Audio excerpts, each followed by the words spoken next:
Muy buenas tardes a todos, mi nombre es Billy Paul Martínez Vargas, con matrícula 200-199-69, realizando el reto número 5 que lleva por nombre Aplicación Práctica de la Norma a los Contratos Internacionales, del módulo Sociedades y Contratos Mercantiles, volumen 2, de la licenciatura en Derecho. Mi asesora educativa es la profesora Beatriz Soledad Sierra Espinosa. Todo esto cursándolo en la Universidad Virtual del Estado de Guanajuato. Analizaremos el siguiente caso. El Hospital Caminemos Juntos, ubicados en España, celebra un contrato con el laboratorio Collins and Phillips, ubicado en Nueva Zelanda. El objeto del contrato fue la adquisición de una caja de material de uso quirúrgico, 10 camas de hospital, 5 máquinas de oxígeno y una caja de apósitos y banditas adhesivas que el laboratorio entregaría al hospital. Las negociaciones se hicieron mediante intercambio de correos electrónicos. El precio pactado de la mercancía fue por la cantidad de 2 millones de pesos y culminó con la firma electrónica del contrato el día 30 de enero del 2020. Se estableció como tiempo máximo de entrega de la mercancía 3 meses. En el mes de junio del 2020, al llegar la mercancía, el personal del hospital revisa la entrega y hace las siguientes anotaciones.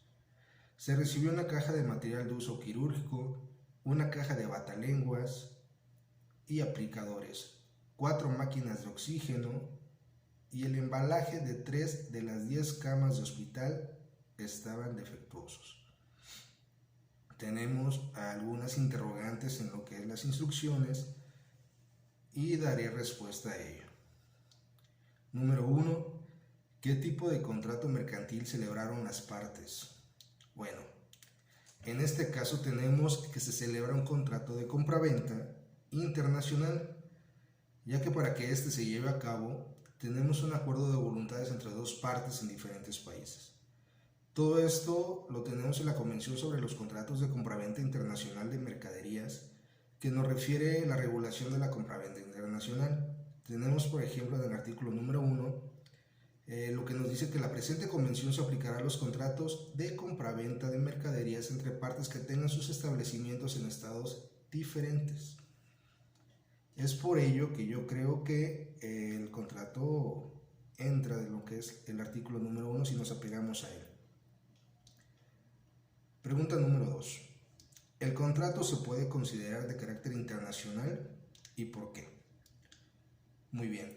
Es correcto, es de carácter internacional, ya que ambas partes residen en diferentes países, en este caso España y Nueva Zelanda. Las negociaciones se llevan de acuerdo a la naturaleza del lugar donde se encuentre quien surtirá la mercancía al hospital, en este caso que es España, cuyos acuerdos son por las voluntades entre ellas. Número 3. ¿Qué tipo de contrato internacional celebrado por medios electrónicos identificaste? Bueno, para esto tenemos que los contratos electrónicos son acuerdos de voluntades celebrados a través de medios electrónicos por los cuales las partes establecen de forma volitiva obligaciones exigibles. El contrato electrónico es el contrato tradicional celebrado a través de medios electrónicos. En este tipo tenemos que, en lo que leímos dentro del ejemplo, el tipo de contrato que se celebra es el de contratos electrónicos nacionales e internacionales en su modalidad de correo electrónico, teniendo tanto las modificaciones y regulaciones así como la subsecuente de la ley del modelo de la Comisión de las Naciones Unidas para el Derecho Mercantil e Internacional del Comercio Electrónico. Tenemos que los contratos celebrados por vía electrónica, en los que intervenga como parte un consumidor, se presumirán celebrados en el lugar que éste tenga su residencia habitual. Pregunta número 4. ¿Qué obligaciones corresponden a cada parte de la suscripción al contrato? Muy bien, para esto tenemos las obligaciones del parte del vendedor, que son el entregar el o los objetos vendidos, así como la documentación de las condiciones pactadas y estipuladas en el contrato. También lo que es entregarlo en el lugar, fecha y plazo determinado. En cuanto a las obligaciones que tenemos en caso del comprador, es pagar el precio de los objetos en la fecha, lugar y tiempo pactado en el contrato, así como finiquitar totalmente dicho pago sin dejar adeudos pendientes. Número 5. Las partes no señalaron legislación alguna, entonces, ¿cuál debe aplicarse? Bueno, a mi parecer, tenemos distintos instrumentos internacionales enfocados en lo que es la regulación de los contratos internacionales, pero de acuerdo a lo que yo investigué, el más ideal para mí es la legislación que debería de ser la Convención de las Naciones Unidas sobre los contratos de compraventa internacional de mercaderías, apegándose, como lo vimos, a su primer artículo. Tenemos aquí que, aun cuando las partes de voluntades en este contrato están en diferentes países, muchas veces en cada país tiene su propia legislación en cuanto a contratos internacionales. Tanto puede servir para ambas empresas o ambas partes. Tenemos que la ley aplicable al contrato internacional en la que las partes hayan elegido por cláusula expresa o se infiera con claridad la disposición del contrato. Tenemos otro punto que, a falta de elección expresa, rige la ley del lugar donde el vendedor tenga su establecimiento al momento de perfeccionarse el contrato. Pregunta número 6. Considerando que la recepción de la mercancía no fue acorde a lo que se celebró en el contrato, ¿qué opciones crees que tenga el hospital frente al contrato? Muy bien. En cuanto a esto, la Convención de las Naciones Unidas sobre los contratos de compraventa internacional de mercaderías nos tiene en su artículo 73 las razones por las cuales se puede rescindir un contrato. De esta manera, el incumplimiento de una de las partes es una razón de ello, así que el hospital puede hacerlo.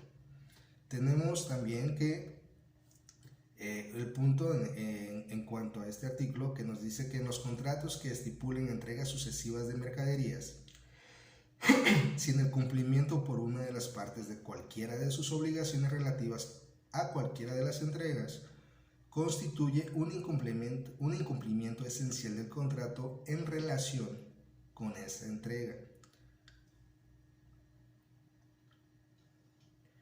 Más sin embargo, también puede llegar el hospital notificar a lo que es el vendedor en Nueva Zelanda sobre los productos, que la mercancía no fue acorde a lo establecido en el contrato, pedir o otorgar un tiempo necesario para que envíen la mercancía que debe de ser.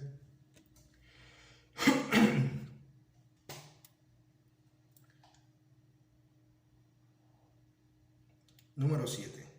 ¿Crees que procede la cancelación del contrato? Bueno, para eso tenemos que en la Convención de las Naciones Unidas sobre los contratos de compraventa internacional de mercaderías, en su artículo 29, encontramos lo siguiente: el contrato podrá modificarse o extinguirse por mero acuerdo entre las partes.